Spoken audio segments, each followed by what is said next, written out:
Buenos días, buenas tardes, buenas noches. Siendo emigrante, hijo de españoles y viviendo en España, con todos mis papeles en regla, me atrevo a hablar de la situación actual de España con absoluta claridad, sin ningún tipo de complejos como algunos de los que hubiesen sido responsables de hablar de esto. España atraviesa hoy, en pleno siglo XXI, en pleno año 2024, el peor momento de su historia. Sí, es peor incluso que cuando se proclamaron las repúblicas españolas, es peor incluso que cuando las guerras carlistas o durante la última guerra civil española, porque guerras civiles en España han habido muchas, muchísimas, de las cuales la del 36 al 39 es apenas la última, y si las cosas siguen como van, probablemente sea la penúltima, porque de algún lado tiene que surgir una reacción contra el proceso de destrucción nacional que viene siendo ejecutado desde hace más de un siglo, pero que tiene absolutas expresiones de estarse ejecutando aún, como he repetido, en pleno siglo XXI.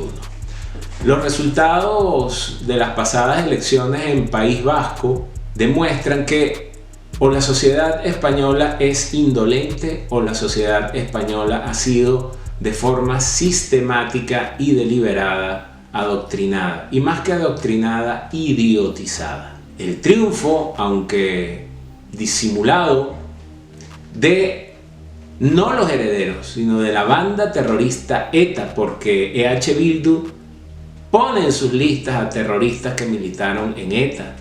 Hay un absoluto hilo de continuidad entre lo que fue la banda terrorista ETA y lo que es EH Bildu.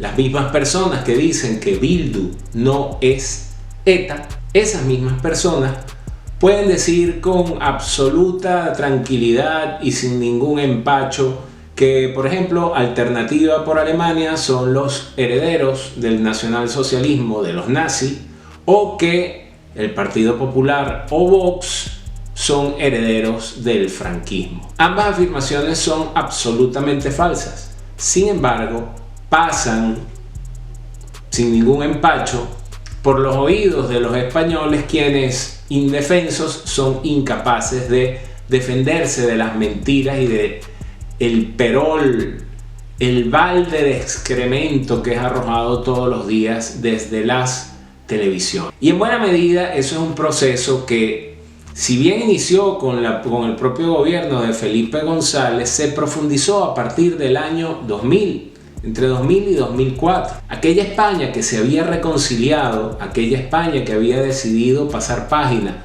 tanto de la guerra civil como del periodo del franquismo, es decir, la dictadura militar en un principio, luego más tecnocrática y luego ya dicta blanda, dependiendo del periodo del franquismo del cual hablemos, de la autarquía, del desarrollismo o del tardofranquismo, dependiendo de esos tres periodos. Pero ya en ese momento de 1975 la sociedad española se había reconciliado, querían ver hacia el futuro y querían construir un mejor país para garantizar que sus hijos y sus nietos no viviesen las atrocidades que se vivieron desde el año 31, cuando se instaura la Segunda República Española, cuando se proclama la Primera República Española, no es la primera, es la Segunda República Española, hasta 1975. La guerra empieza, la Segunda República empieza en el 31, dura 5 años hasta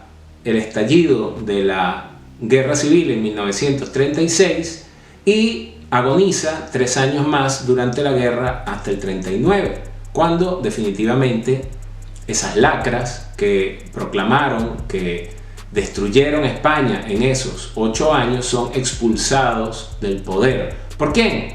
Por el general Francisco Hermenegildo Franco Bahamonde.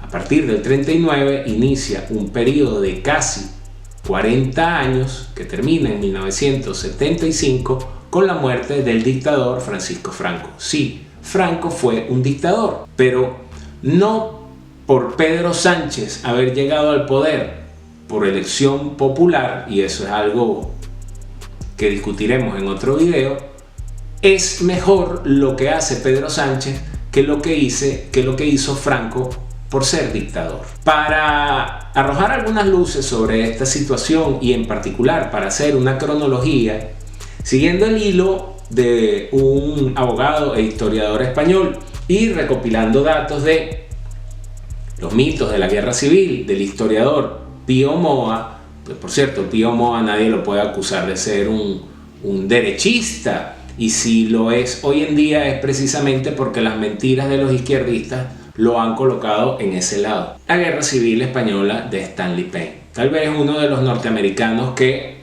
más ha escrito y mejor sobre la historia de España, o tiene otro libro que se llama En defensa de España, el cual recomiendo.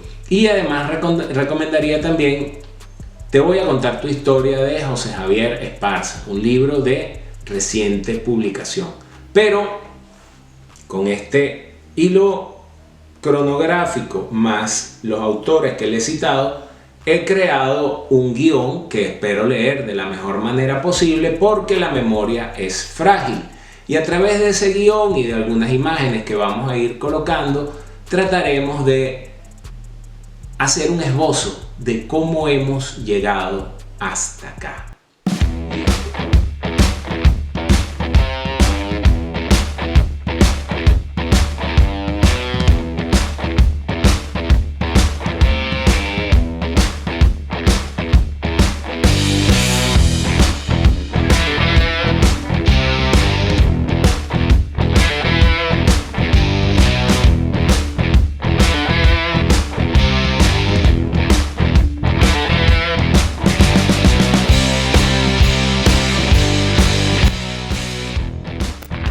La reconciliación nacional española fue atacada de forma salvaje y deliberada por el socialista José Luis Rodríguez Zapatero. Él sabía que el Partido Socialista había perdido la hegemonía social, y la perdió durante el gobierno del popular José María Aznar. Durante ese periodo de José María Aznar parecía que España resurgía, y basta con ser intelectualmente honesto, y repetiré esta frase durante prácticamente todo el video, basta con tener un poco de honestidad intelectual y apartarse de la rabia que te genera que los fachas gobiernen para admitir que el gobierno de José María Aznar permitió el resurgimiento de España. Como Zapatero sabía que el PSOE había perdido la hegemonía social, y él mismo además estaba consciente de que llegó al poder única y exclusivamente gracias a los atentados del 11 de marzo, lanzó la denominada Ley de Memoria Histórica, la cual eximió de todas las atrocidades al bando perdedor de la guerra civil y estigmatizó en una visión retorcida que nada tiene que ver con la verdad histórica al vencedor y al régimen nacido del mismo. Los que perdieron la guerra fueron los republicanos, en su mayoría socialistas, y los que la ganaron fueron los nacionales, liderados por Francisco Hermenegildo Franco Bahamonde. Esta visión consagrada en la Ley de Memoria Histórica es desmentida por las mismas memorias y testimonios de los derrotados en la guerra civil. La Ley de Memoria Histórica de Rodríguez Zapatero permitió crear una infinidad de chiringuitos que son regadas con dinero público, a la vez que abrió las puertas a supuestos hijos de descendientes de exiliados para que estos adquirieran la nacionalidad española y, por supuesto, luego, sumamente agradecidos, votaran al PSOE. No conformes con esto, los saqueadores del PSOE, hoy consolidados en el gobierno de Pedro Sánchez, impulsan ahorita la Ley de Memoria Democrática, con la intención de seguir enfrentando a los españoles y a la vez infamar a los partidos que no participaron en la guerra civil, mientras se pasan por el arco de triunfo los crímenes horrendos perpetrados por ellos, sí, por el Partido Socialista Obrero Español, que junto a, oh casualidad, el PNV, el Partido Nacionalista Vasco, y Esquerra Republicana de Cataluña, Izquierda Republicana de Cataluña, son los únicos partidos de hoy que ya existían en 1931, cuando se proclamó la Segunda República Española. Quienes 90 años después, liderados por Pedro Sánchez junto al Partido Comunista, que está en su coalición de gobierno, con la Esquerra Republicana de Cataluña, que es uno de sus principales apoyos parlamentarios, pues bien, estos son los mismos de aquel entonces. La Guerra Civil Española constituye sin duda uno de los más grandes, o tal vez el más grande de los fracasos de la historia de España. Fueron tales las atrocidades perpetradas por ambos bandos que ya en los años 50 y 60 la mayoría de los españoles deseaban pasar página, vivir mejor y labrar un porvenir para sus descendientes y tener un futuro de reconciliación y libertad. Ese era el deseo de quienes habían vivido las espantosas situaciones de los 3 años de guerra. Tanto la Ley de Memoria Histórica de Zapatero como la Ley de Memoria Democrática, impulsada por Pedro Sánchez Castejón, beneficia a quienes ni siquiera saben cuándo y dónde fue esa guerra. Dicta quiénes son los buenos o quiénes fueron los buenos y quiénes fueron los malos, y quiénes son buenos y malos hoy en día. Y su implementación se utiliza como un arma de propaganda electorera. Es solo un síntoma, todo esto es solo un síntoma de hasta qué punto se corrompieron en todos los sentidos la clase política española, cada vez más llena de gente incapaz. Y sobre todo, por encima de todo, hay que hacer un apartado especial para esos palmeros, para esos jalabolas que diariamente colman los espacios de televisión, que mienten sin pudor alguno, que no solo carecen de pudor, sino que además se ufanan de no poseerlo. Estos son los más ruines parásitos de la sociedad española. La guerra civil no solo tiene que ser asumida como un gigantesco fracaso colectivo, que se extendió a todos los partidos y clases sociales, y que solo puede ser superado única y exclusivamente mediante el reconocimiento de la verdad, y no asumiendo la propaganda mediante una extraña forma de crear un mito inexistente y vivir repitiendo ese mito. Para que no se repitiese la Guerra Civil Española, una persona de infame, de reprochable actitud durante esos años, ya al perder la guerra, hablaba de esta manera: es obligación moral, sobre todo de los que padecimos la guerra, que cuando ésta se acabe, como nosotros queremos que se acabe, sacar la lección y de la musa del escarmiento el mayor bien posible. Y cuando la antorcha pase de unas manos a otros hombres, a otras generaciones, que esto les hierva la sangre iracunda. Y cuando otra vez el genio español vuelva a enfurecerse con la intolerancia y con el odio y con el apetito de la destrucción, que piensen en los muertos y que escuchen su lección, la de esos hombres que han caído magníficamente por un ideal grandioso y que ahora, abrigados en la tierra materna, ya no tienen odio, ya no tienen rencor, y nos envían con los destellos de su luz tranquila y remota, como si se tratase de una estrella, el mensaje de la patria eterna, que dice a todos sus hijos: paz, piedad y perdón. Esto lo dijo el señor, el republicano Manuel Azaña. Sin embargo, él reconoce, primero, a España como una patria eterna, y segundo, que de la guerra debe sacarse una lección. Entonces, entrando ya propiamente en lo que es la cronología de los hechos, podemos decir que en 1931 se consumó el fracaso de lo que se denominó la monarquía de la Restauración, proclamándose en España la Segunda República. La proclamación de la Segunda República estuvo marcada desde el principio por la ilegalidad. En las elecciones municipales de 1931 hubo una victoria resonante de 4-1 de las listas monárquicas, de lo que en aquel entonces sería la derecha. Sin embargo, como las candidaturas republicanas triunfaron en la mayor parte de las capitales, es decir, en Madrid, en Barcelona, en Valencia, donde los niños pijos, pues, los urbanitas, y con la intención de que no se generara un estallido social aún mayor, pues entonces se manipularon los resultados. Esto hizo que el rey Alfonso XIII decidiera abandonar. Permitió entonces que el PSOE y sus aliados sediciosos, comunistas y anarquistas terminaran de consumar el fraude, en el cual a los que más despreciaron fueron a los más pobres, porque la derecha, las listas monárquicas, habían ganado no en las principales capitales, sino en los sectores rurales y en el campesinado más desfavorecido de la España de aquel entonces. El país quedó temeroso a sucumbir a una revolución como la Revolución Rusa de 1917, y esto abrió las puertas a la proclamación de la República.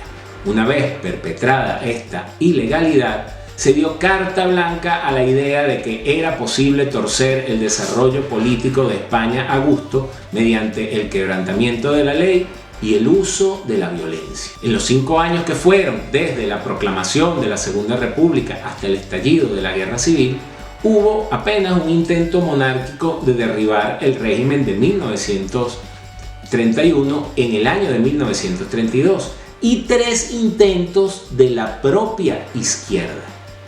El primero fue en enero de 1932 en el Alto de Llobregat, perpetrada por la Confederación Nacional de Trabajadores, y que se conoce como la Insurrección Anarquista del Alto de Llobregat.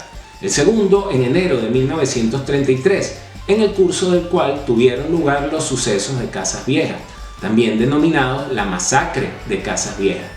Este consistió en un intento de levantamiento del campesinado contra un cuartel de la Guardia Civil y tuvo lugar entre el 10 y el 12 de enero de 1933 en la pequeña localidad de Casas Viejas, en la provincia de Cádiz. Esto constituyó uno de los hechos más trágicos de la Segunda República Española. Abrió una enorme crisis política en el primer bienio de la República y fue el inicio de la pérdida de apoyos políticos y sociales que conducirían meses después a la caída del gobierno republicano del socialista Manuel Azaña y al triunfo de las listas de derechas en las elecciones de noviembre de 1933. El tercer intento, también de derrocar la República, también perpetrado por la izquierda, fue en diciembre de 1933, en la Revolución de Diciembre. Fue una huelga general revolucionaria acompañada de la actuación de milicias armadas que tuvo su epicentro en la ciudad de Zaragoza y en general en Aragón y La Rioja, que pretendía implantar el comunismo y que se extendió por puntos de Extremadura, Andalucía, Cataluña y la cuenca minera de León. Se inició en Zaragoza el 8 de diciembre de 1933, el mismo día en que se reunían las Cortes Republicanas tras la victoria electoral del centro derecha del Partido Republicano Radical, encabezado por Alejandro Lerroux, y de la derecha católica agrupada en lo que se denominaba la CEDA, Confederación Española de Derechas Autónomas.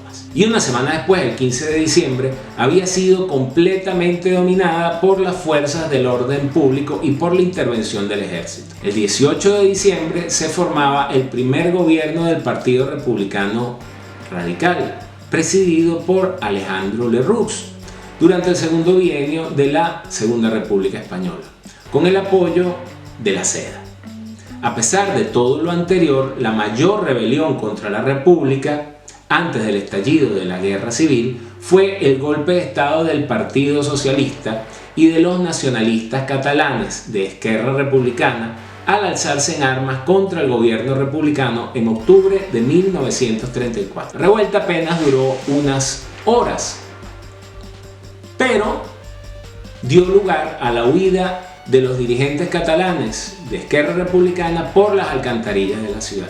Sin embargo, el alzamiento se prolongó durante algunas semanas en Asturias, en lo que fue verdaderamente el anticipo de lo que sería la Guerra Civil. En febrero de 1936, en medio de anuncios repetidos y encendidos de los dirigentes socialistas en el sentido de que una derrota electoral los llevaría a tener que desencadenar una guerra civil, llegó al poder el Frente Popular. La victoria electoral había sido nuevamente de las derechas, pero en las falsificaciones de actas tuvo un papel predominante no solo el Frente Popular, sino también el PNV, el Partido Nacionalista Vasco. La llegada del Frente Popular al poder mediante un fraude desencadenó lo que se ha conocido como la Primavera Trágica de 1936. A la vez que las fuerzas de izquierda violaban de manera continua la legalidad, procediéndose a la ocupación y reparto de tierras y propiedades, el golpe de Estado era preparado por el general Emilio Mola, un español nacido en Cuba cuando Cuba aún era un territorio de ultramar del Reino de España, pero entre los alzados había visiones muy diversas. Las facciones alzadas se encontraban desde carlistas y alfonsinos que aspiraban a restaurar la monarquía, aunque no fuese la misma monarquía, hasta un pequeño partido llamado Falange, fundado o liderado por el que posteriormente sería asesinado por fusilamiento por parte del bando republicano, el falangista José Antonio Primo de Rivera, hijo del dictador Primo de Rivera. La Falange se inspiraba en soluciones sociales que eran a la vez contrarias al socialismo y al capitalismo que habían sido creadas por el fascismo de Mussolini. También se hallaron, por supuesto, entre estos grupos que conspiraban contra la Segunda República, los grupos de poder más privilegiados que eran atacados en sus intereses por la República y las denominadas gentes de orden. Estos no eran más que individuos de clases bajas y medias que estaban horrorizados por la ola revolucionaria y que lo único que aspiraban era vivir en paz, amparados por la ley y el orden. En el Frente Popular se daban partidos que promovían el estallido inmediato de la revolución, como era el caso del PSOE, el mismo PSOE de hoy, el Partido Comunista, el Partido Obrero Unificado Marxista, los anarquistas y también, en un sector minoritario sin apenas bases populares, los republicanos que aspiraban de manera ilusa regresar a abril del 31, es decir, al momento en el que se proclama la República, pero ya en este punto era imposible. Los preparativos del golpe se vieron retrasados a causa de las diferencias existentes entre las fuerzas que participaban, que ya las habíamos mencionado: los carlistas, los alfonsinos, la Falange, la Iglesia, las gentes de orden. Sin embargo, esas diferencias desaparecieron por completo en julio de 1936, cuando es asesinado el diputado de la derecha José Calvo Sotelo por parte de los miembros de la Guardia Motorizada del PSOE. Para muchos españoles, este crimen constituye una prueba indiscutible de la necesidad inmediata de acabar con el Frente Popular antes de que el Frente Popular acabe con toda España. El golpe de Estado se inició el 17 de julio en África y se extendió al resto de España al día siguiente. Es importante señalar que el último en sumarse al golpe de Estado es quien termina liderándolo, Francisco Franco. Los alzados no consiguieron controlar ni Madrid ni las grandes capitales como Barcelona o Valencia, y extendieron su poder únicamente a la tercera parte, a un tercio del territorio nacional. La práctica totalidad de los recursos económicos de los que disponía España en aquel momento, los recursos económicos e industriales, quedaron en manos del gobierno del Frente Popular, lo que permitió que el socialista Indalecio Prieto anunciara en ese mismo momento que con esa diferencia de medios la victoria solo podía recaer del lado del bando republicano. Lo cierto es que, a pesar de esas circunstancias, el fracasado golpe de Estado se convirtió en una guerra civil, y en apenas unos días una guerra civil con intervención internacional. Mientras que el Frente Popular recibía la ayuda militar y armamentística de la Unión Soviética, quienes además crearon las brigadas internacionales por decisión personal de Stalin, los alzados contaron con la ayuda de lo que en aquel entonces empezaba a denominarse el Eje, de Hitler y de Mussolini. La diferencia estaba en que la ayuda armamentística soviética fue muy superior en la calidad de blindados y aviones que la proporcionada a los nacionales por Alemania e Italia. Lo que sí también es verdad es que desde el principio de la guerra se reveló la superioridad de mando y el rendimiento de las tropas de los nacionales, de los alzados. Unidades como la Legión tuvieron enormes bajas en las primeras semanas de la guerra, pero demostraron estar muy por encima de las columnas de milicianos formadas por partidos, sindicatos y el mismo ejército republicano. Al tiempo que iban asegurando puntos en el territorio nacional, en otoño de 1936, ya las tropas de Franco habían llegado a las puertas de Madrid desde el norte de África. Franco no consigue entrar en Madrid, en cuya defensa fueron decisivas las brigadas internacionales y el hecho, callado actualmente por todos, de que la aviación y la artillería y los vehículos blindados de la República eran dirigidos por generales rusos. Al inicio de 1937, el ejército republicano obtuvo su única victoria en toda la guerra civil, al enfrentarse con los batallones de italianos en Guadalajara. Desde entonces, y por espacio de 2 años, todas las victorias en operaciones militares fueron del ejército de Franco. A inicios de 1937, y ayudados por el hecho de que el Partido Nacionalista Vasco traicionó, como de costumbre, a sus aliados republicanos y se rindió a las tropas del Ejército Nacional, Franco se hizo con la totalidad del norte de España, lo que implicó el dominio de la inmensa mayoría de la producción industrial que en ese momento era indispensable para el esfuerzo de guerra. En 1938, tras su triunfo en la contraofensiva de Teruel, Franco lanzó su propia ofensiva en Aragón, que le permitió dividir a la España republicana en 2 fragmentos. O sea, agarró y dividió a la España republicana y ya en ese momento prácticamente la guerra estaba ganada. Pero a pesar de la imposibilidad de obtener una victoria, el gobierno republicano encabezado por el socialista Negrín y controlado por el Partido Comunista se empeñó en prolongar la guerra con la esperanza del estallido de un conflicto internacional que permitiese cambiar el sentido que estaba tomando la guerra civil. Con esa esperanza se reclutó a la denominada leva o quinta del biberón y con esa leva del biberón se lanzó la ofensiva del Ebro. La leva o la quinta del biberón fue un reclutamiento forzoso de chavales de entre 16 y 18 años, para posteriormente juntarlos con el ejército regular republicano y enviarlos a la ofensiva del Ebro. La batalla del Ebro fue sin duda la más dura y sangrienta de toda la guerra civil. Y cuando terminó, Franco no solo había destrozado lo mejor del ejército republicano, sino que además pudo entrar en Cataluña, donde fue recibido en un paseo militar. Hay que recordar esto: el gobierno republicano de Manuel Azaña reclutó niños para enviarlos como carne de cañón a la ofensiva del Ebro. Y un ejército de soldados profesionales, como lo era el Ejército Nacional, acabó con esta gente. Porque hay que decir sin ninguna vergüenza que en la guerra los combatientes se exponen a vencer o a morir. Porque de eso se trata. Era una guerra. Un combatiente en combate no está esperando ver si el que tiene enfrente es un menor de edad o es un señor o es un soldado experimentado. Simplemente hay combatir. La recepción entusiasta que los barceloneses le dieron a Franco no influyó para que el gobierno del Frente Popular intentara concluir la guerra.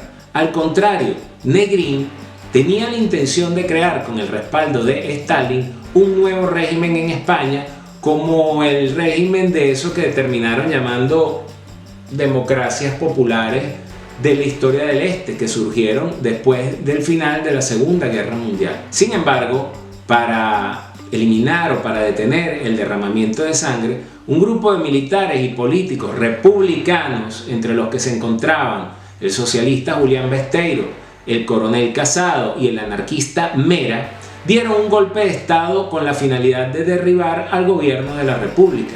De esta forma, la guerra civil concluía con un golpe, pero esta vez dado desde la propia izquierda. Y recordemos que, iniciada la Segunda República, el mayor número de intentos por derrocarla provino de la propia izquierda. El golpe de estado de Casado constituyó uno de los últimos actos de la Guerra Civil Española. Este golpe de estado se inició el 5 de marzo de 1939 y estuvo encabezado por el coronel Segismundo Casado, jefe del ejército republicano del centro. El golpe de Casado triunfó tras desencadenarse en Madrid una guerra civil dentro de la guerra civil entre los casadistas, por llamarlos de alguna manera, y los partidarios de la política de resistencia del entonces presidente de la República, Negrín, que era el Partido Comunista y un pequeño grupo, bueno, no creo que tan pequeño en realidad, del Partido Socialista Obrero Español. Casado también tuvo apoyo de un grupo franquista, que por supuesto hacían inteligencia y contrainteligencia. De esta forma se formó un Consejo Nacional de Defensa que inició las conversaciones con el bando nacional y con el general Franco.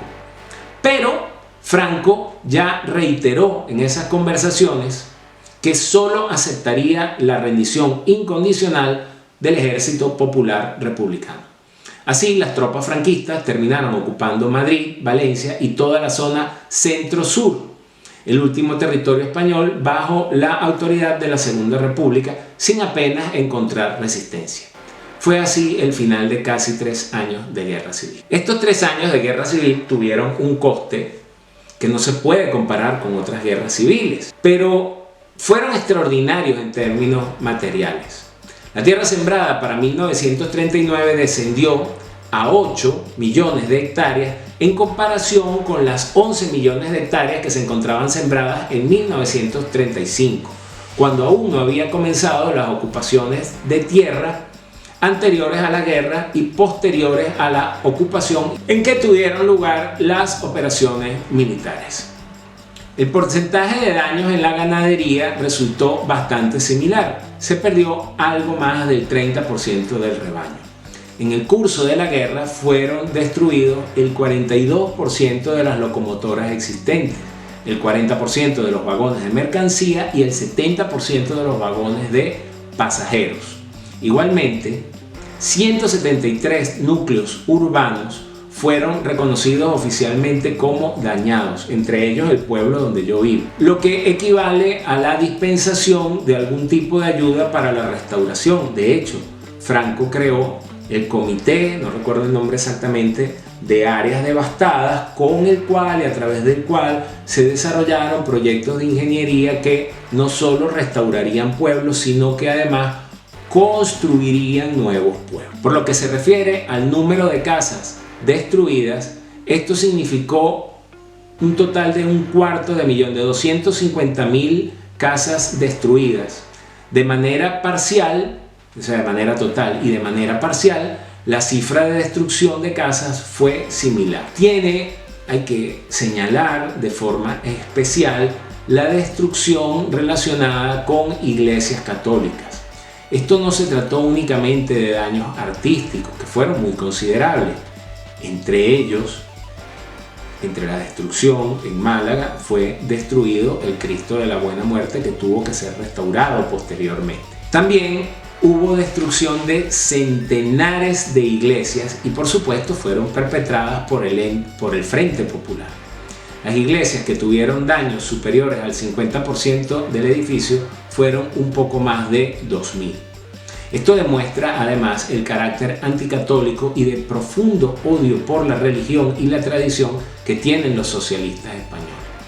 Odio que sigue presente en nuestros días y que es utilizado como un comodín para desviar la atención de la opinión pública cuando las circunstancias se le ponen difíciles y así lo requieren. El coste de la guerra, la suma de los gastos internos y externos, bordeó la cifra de los 30.000 millones de pesetas, lo que equivaldría a unos 25.000 millones de euros de hoy. Además, en 1939, la producción industrial había descendido un 31%. La renta nacional disminuyó un 26% y la renta per cápita un 28%.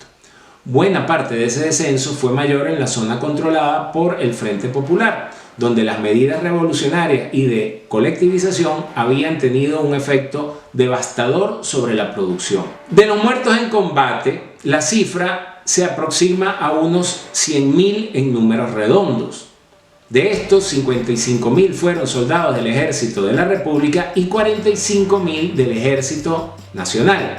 Sin embargo, la mayor parte de las muertes en la guerra civil se produjeron no como consecuencia de las acciones en el frente, no como consecuencia de los combates, sino a consecuencia de la represión en la retaguardia. En la zona controlada por el Frente Popular, que nunca fue la totalidad de España, el número de fusilamientos ascendió, oigan bien, a 56.576, siendo de estos 56.576 fusilados, unos 15.000 únicamente en Madrid. La represión que estuvo a manos del Frente Popular y de los propios organismos gubernamentales republicanos se realizó de manera sistemática y siguió toda una filosofía de exterminio revolucionario. Estas atrocidades tuvieron un enorme peso en la política seguida por potencias como Inglaterra y Francia, las cuales prefirieron mantenerse al margen y no tomar partido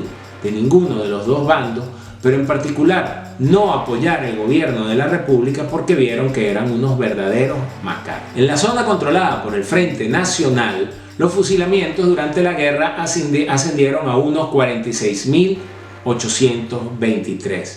A estos hay que sumar unos 27.000 durante la posguerra. Se dio, sin embargo, así la circunstancia de que bajo el gobierno nacionalista catalán del cretino miserable de Lluís Companys se fusilaran más civiles en Cataluña que todos los civiles fusilados por Franco en toda España hasta su muerte. En un libro de reciente aparición del historiador catalán César Alcalá, este sostiene que el expresidente de la Generalitat catalana, Lluís Companys, y su partido Esquerra Republicana de Cataluña ampararon el asesinato de unas, oigan bien, 26.000 personas a manos de los anarcosindicalistas en los primeros meses de la guerra civil. Cifra especial en esta consideración es la relacionada con religiosos y sacerdotes católicos. Unos 6.800 fueron asesinados en la zona republicana. Las atrocidades propias de la guerra, como los fusilamientos, las mutilaciones, las torturas, los saqueos y las violaciones, están ampliamente documentadas en ambos bandos. Pero hay que señalar que mientras el denominado terror blanco, es decir, la represión del bando nacional, pretendía sembrar pánico y provocar un sentimiento de inmovilización, el terror rojo tenía por intención lo que hoy en día se conoce como genocidio. Tanto es así, y hay un ejemplo que se nombra con frecuencia, pero hay que repetirlo, que iniciando la guerra, el terror rojo, la represión del bando republicano, asesinó a unas 10.000 personas en lo que hoy se conoce como paracuellos de jarama. Su delito eran ser sacerdotes, monárquicos, políticos de derecha o gente decente que no comulgaba con ellos. Se encontraban presos en dos cárceles, una de ellas la cárcel Modelo de Madrid, y serían trasladados a Valencia.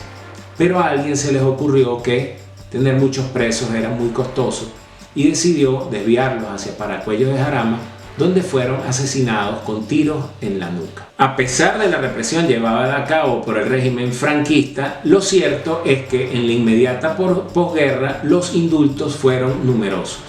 El 24 de enero de 1940 se crearon las comisiones para revisar condenas, reduciéndolas, pero jamás aumentándolas. El 4 de junio de 1940 se concedió la libertad condicional a todos los condenados a penas de 6 años o menos. El 1 de abril de 1941 se concedió libertad a los que estaban condenados a 12 años o menos, saliendo a la calle alrededor de unos 40.000 presos.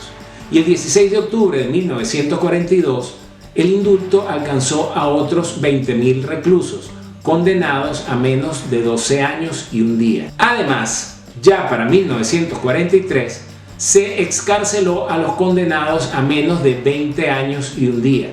El 1 de enero de 1946 había en España 32.380 reclusos, un total muchísimo menor a los que existían en las mazmorras de la República al inicio de la Guerra Civil. El régimen terrorífico denostado hoy en día de Franco consideró que la responsabilidad penal, incluso de delitos de sangre cometidos durante la Guerra Civil, prescribía a los 30 años, es decir, la Guerra Civil terminó en 1939 y para 1969 prescribieron todos los delitos de la Guerra Civil, incluso los delitos de sangre. Todos pudieron regresar a España sin tener que comparecer ante tribunales, como fue el caso del socialista Serrano Poncela, que había tenido responsabilidades criminales directas en la ya mencionada matanza de Paracuellos de Jaén. Para ese momento ya el Partido Comunista, oigan bien, el Partido Comunista,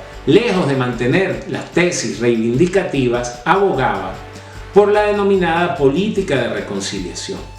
La amnistía de 1977, contrario a lo que dice la propaganda, no era para que los miembros del régimen de Franco no tuviesen que comparecer ante la justicia, sino que se aplicó fundamentalmente a gente que no había cometido delitos en la Guerra Civil, ya que los delitos cometidos en la Guerra Civil habían cesado, la carga punitiva contra los delitos de la Guerra Civil había expirado en 1969.